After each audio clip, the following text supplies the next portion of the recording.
Hello everyone, চলে এসেছি নতুন আরও একটা ব্লগ নিয়ে।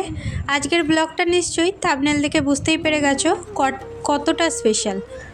এখন মোটামুটি বাজে 4:30।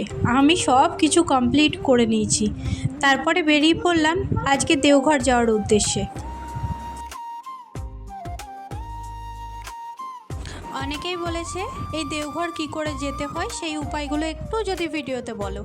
সত্যি বলে রাখি, আমি থাকি ডিশরগড়ে, তো আমাদের এখান থেকে আসানসোল থেকেও দেওঘর আসা যায়।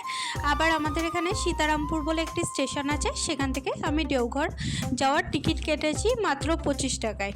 তো সেখান থেকে আমি ট্রেনে করে যশিডি আসি।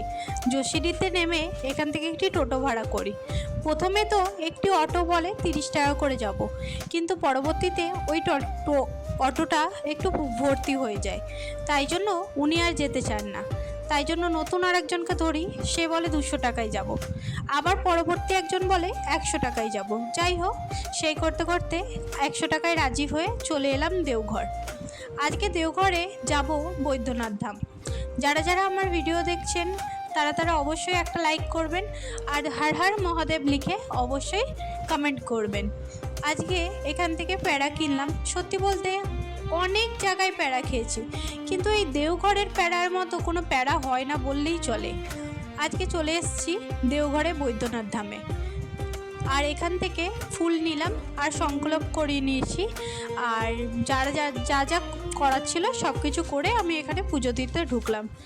আমরা ঢোকার মুহূর্তেই এত জোরে বৃষ্টি শুরু হলো। সত্যি বলতে বাবা হয়তো এটাই চান। আর সত্যি অনেক দিন ধরে ভাবছি যে দেওঘর আসবো, কিন্তু আসা হচ্ছে না। কোনো না কোনো অজুহাতে এটা ক্যান্সেল হয়ে যাচ্ছিলই। সত্যি বলতে উনি যতক্ষণ না চাইবেন ততক্ষণ কেউই আসতে পারবেন না। আমরা দেখা করতে যাই না, উনি ডাকেন তাই আমরা যাই, ব্যাস এইটুকুই। সত্যি বলতে ওখানে এত লাইন ছিল, আর আমরা যা হোক করে লাইন দিয়ে একটুখানি পুজোটা দিতে পেরেছি। এত ভিড় ছিল, এত ঠেলাঠেলি করছিল, সত্যি বলছি একটু প্রণাম করার জন্য ঠেলে ঠেলে ফেলে দিচ্ছিল। আজকে এইখানে একটুখানি কচুরি খেলাম। কচুরিগুলো অতটা ভালো ছিল না, কিন্তু দাম ছিল 50 টাকা করে। আর যারা যারা এইখানে আসতে চান তারা অবশ্যই আসতে পারেন। খুব সুন্দর জায়গা। এত বৃষ্টি নেমেছিল, আমরা বৃষ্টির মধ্যেই অল্প যতটা পেরেছি ঘুরেছি। এটা হচ্ছে গঙ্গার ঘাট। বৃষ্টি অত্যাধিক হচ্ছিল, তাই জন্য গঙ্গার ঘাটে নেমে আপনাদের সেরকম দেখাতে পারিনি, যতটা পেরেছি দেখিয়েছি। সেই করতে করতে এখান থেকে দেখি আর একটা টোটোওয়ালা আমাদেরকে বলে যে স্টেশন যাবেন। তো আমরা বলি হ্যাঁ। তো কত নেবেন জিজ্ঞেস করাতে বলে 30 টাকা করে নেবো। তাহলে ভাবুন কে কীরকমভাবে এইখানে ব্যবসা করছে। যাই হোক, ঠাকুরের জায়গা, সেই নিয়ে আর কোনো মন্তব্য করলাম না। আজকে সত্যি বলছি এখানে এসে মনটা ভালো হয়ে গেল, আর এইরকম জায়গায় এসে সত্যিই মনটা ভালো হয়ে যায়। আজকে একটুখানি অনুকূল ঠাকুরের আশ্রমের যাওয়ারও কথা ছিল, কিন্তু এতটা দেরি হয়ে গেছে তারপরে আর যাওয়া হয়নি।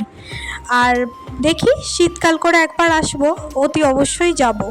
যারা যারা দেওঘর আসতে চান তারা কিন্তু অবশ্যই আসুন, ভালো লাগবে। আমরা আবার সীতারামপুর চলে এসেছি, আর আমি এখানে গাড়িটা পার্কিং করা ছিল সেটা নিয়েই চলে গেলাম নিয়ামতপুরে।